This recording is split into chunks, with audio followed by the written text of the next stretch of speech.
चलो आज फिर जो है एक नया अगला जब क्वेश्चन जो है 10.1 का मैं 9 नंबर क्वेश्चन लेके आऊँ। ठीक है, इसमें दिया गया है क्या है, त्रिभुज ए बी सी है। तो चलो हम बनाते हैं। ठीक है, एक त्रिभुज बना दो ए बी सी।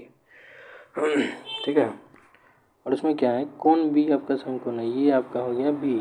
ठीक है, ये क्या हो गया आपका बी, और ए मान लो, और क्या है सी हो गया। तो ए बी सी आपका हो गया। दिया क्या है कि यदि tan a बराबर 1/√3 तो ये क्या हो गया आपका p हो गया, ये आपका क्या हो गया b हो गया, है कि नहीं। तो देखो a के अनुसार तो इसके सामने वाला आपका p हो जाएगा, तो p का वैल्यू हो गया 1। कितना हो गया 1। और जो है इसके नज़दीक वाला क्या होता है b होता है, तो b का वैल्यू आपका हो गया √3। सबसे पहले जो है ये निकाल लो, ये क्या होता है h होता है ना, h को निकाल लो। h निकालने का क्या सूत्र है, तो h बराबर फॉर्मूला क्या होता है कि √अंडर p का स्क्वायर प्लस b का स्क्वायर। ठीक है, p का वैल्यू कितना है, तो p का वैल्यू आपका देखिए p का वैल्यू 1 है, तो 1 का स्क्वायर कर दो, और इधर हो गया आपका b का वैल्यू √3 का स्क्वायर। ठीक है, तो 1 का स्क्वायर आपका हो गया 1 और √3 का स्क्वायर हो गया 3। दोनों को जोड़ दो तो हो गया √4, और √4 का मतलब क्या हो गया 2। तो यहाँ पे हम क्या लिख दें, h इज इक्वल टू क्या हो गया आपका 2। ठीक है, चलो आगे बढ़ो। अब देखो यहाँ पे सबसे आसान क्या दिया गया है, पहला नंबर क्वेश्चन की साइन a इंटू कॉस सी। चलो एक ने इसको सॉल्व करते हैं।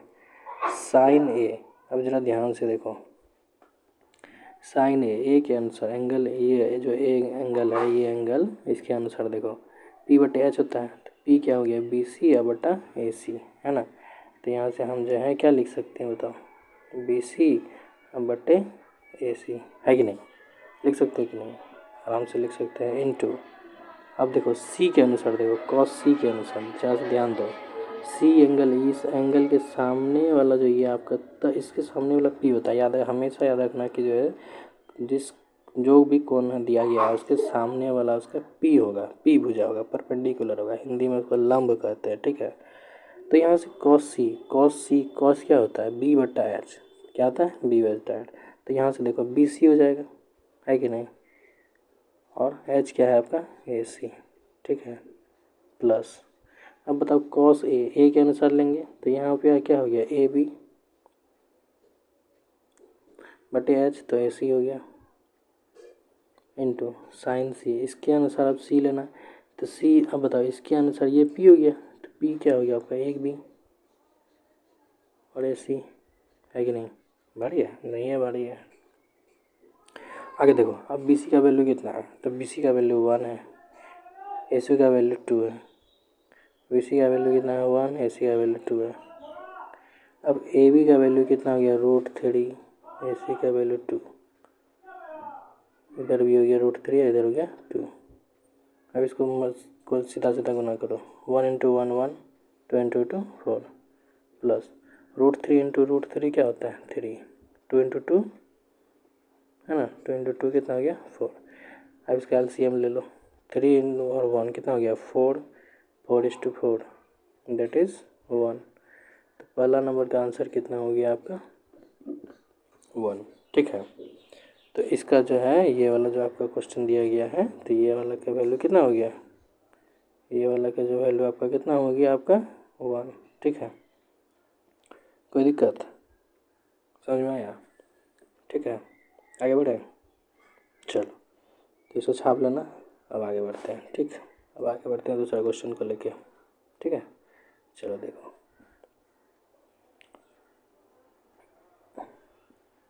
अच्छा समझ में आ रहा होगा, है कि नहीं। मैं कोशिश करूँगा कि जो है जितनी भी आसानी से मैं बता सकूँ उतना आसानी से आप लोग को समझ में आए। ठीक है, नहीं जो भी चीज़ समझ में आपको ना आए तो वो कमेंट ज़रूर करें। ठीक, क्योंकि कमेंट कीजिएगा तो मैं आपको अच्छी तरह से और बता दूँगा। ठीक है, चलिए आगे बढ़ते हैं। ठीक है, चलो देखो, अब क्या हो गया कि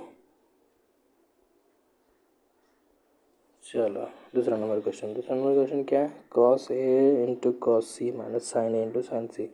अब जरा सा ध्यान दो, फिर वही बात, कॉस ए, तो ए के सामने वाला पी और ये आपका बी हो गया, तो पी ए बी हो गया, तो ए बी हो गया। और जो है ए सी हो गया। कॉस सी, कॉस इसके सामने वाला पी और ये आपका क्या आ गया बी सी, बी सी बटा ए सी माइनस। अब बताओ साइन ए, इसके सामने वाला पी होगा तो पी हो गया बी सी, ए सी आपका एच हो गया, तो क्या होता है पी बटे एच होता है ना साइन, तो वही हो गया पी बटे एच इंटू साइन सी, इसके सामने वाला हो गया पी, तो ए बी हो गया, क्या हो गया ए बी बटा ए सी। यहाँ से भी काट सकते हो, देखो ए बी बटा ए सी गुना A B C Guna A C, minus में इधर भी है तो ये काट सकते हो, लेकिन नहीं, क्योंकि आप लॉन्ग क्वेश्चन बना रहे हैं तो आपको एक एक्यूरेट सटीक लिख के दिखाना पड़ेगा, तभी आपको जो है बोर्ड अच्छी तरह से नंबर देगी। ठीक है, तो अब ए बी का वैल्यू कितना है √3, ए सी का वैल्यू कितना है 2 इंटू बी सी का वैल्यू कितना है बताइए, तो बी सी का वैल्यू यहाँ कितना है 1, तो 1, ए सी का वैल्यू हो गया 2 माइनस बी सी का वैल्यू आपका कितना हो गया बताइए 1, ए सी का वैल्यू हो गया 2 इंटू ए बी का वैल्यू आपका हो गया कितना हो गया ए बी का √3 बटा हो गया 2। अब इसको मल्टीप्लाई करो एकदम आसानी से, √3 इंटू 1 √3, 2 इंटू 2 4, √3 इंटू 1 √3, 2 इंटू 2 4।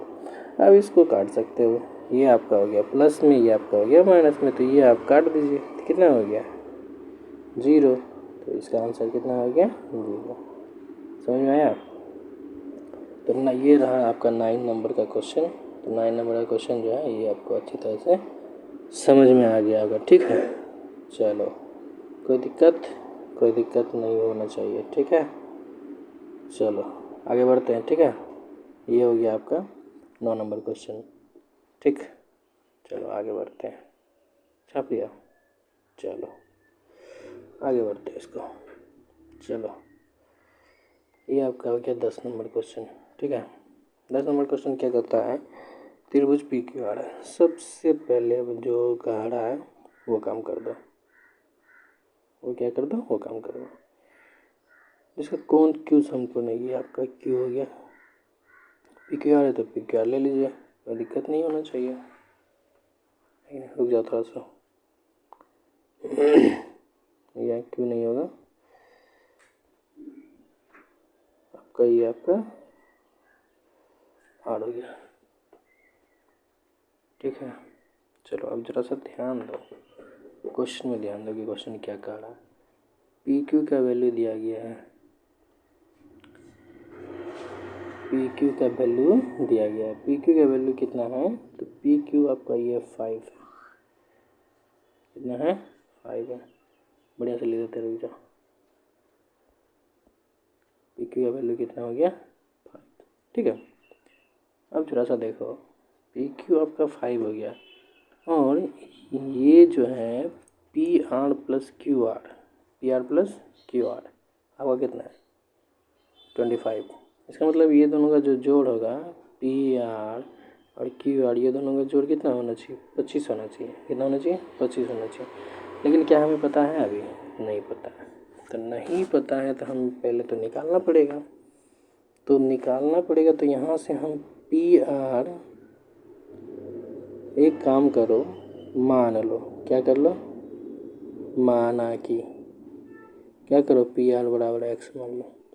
यदि पी आर बराबर एक्स मान ले तो इसलिए हम यहाँ से क्यू आर लिख सकते हैं 25 माइनस एक्स, इस पी आर को उधर भेज दो, है कि नहीं। तो क्यू आर आपका कितना हो गया 25 माइनस एक्स, पी आर को हम अब क्या मान लिए एक्स मान लिए, तो क्यू आर आपका क्या हो गया 25 माइनस एक्स। कोई दिक्कत, चलो आगे बढ़ते हैं।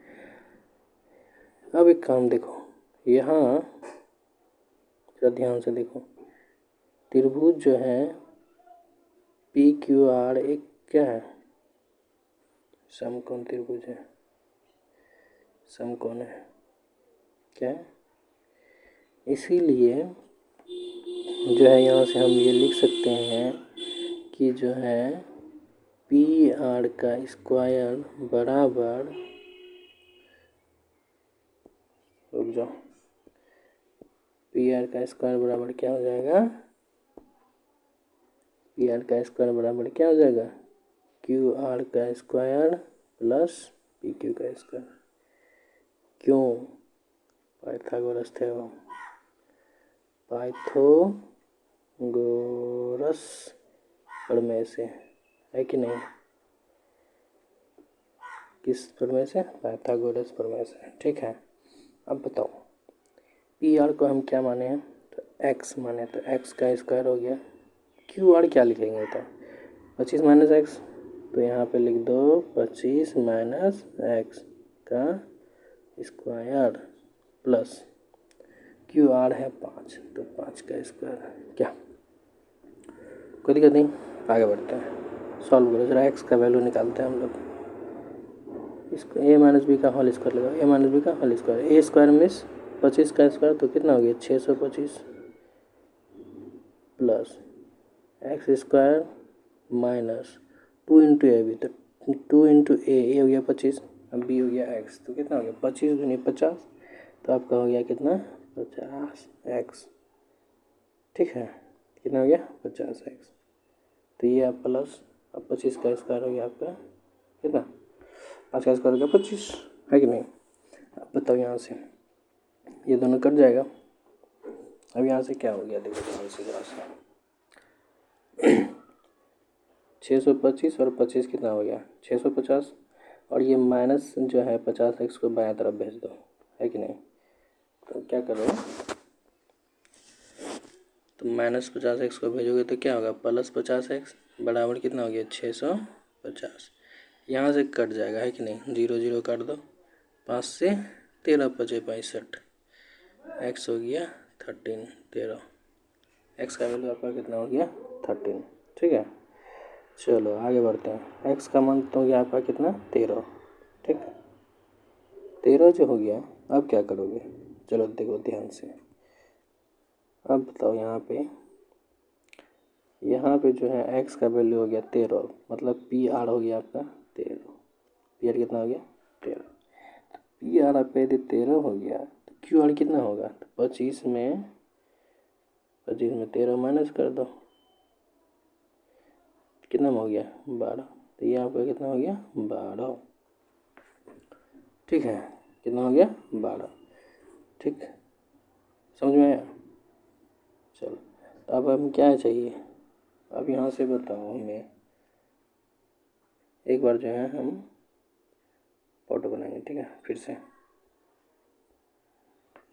यहाँ पे क्या था, ऐसा था क्यू पी और आर, ये आपका 13, ये आपका 12, ये आपका 5, हमें क्या चाहिए, हमें पहला चाहिए क्या साइन पी, क्या चाहिए साइन पी।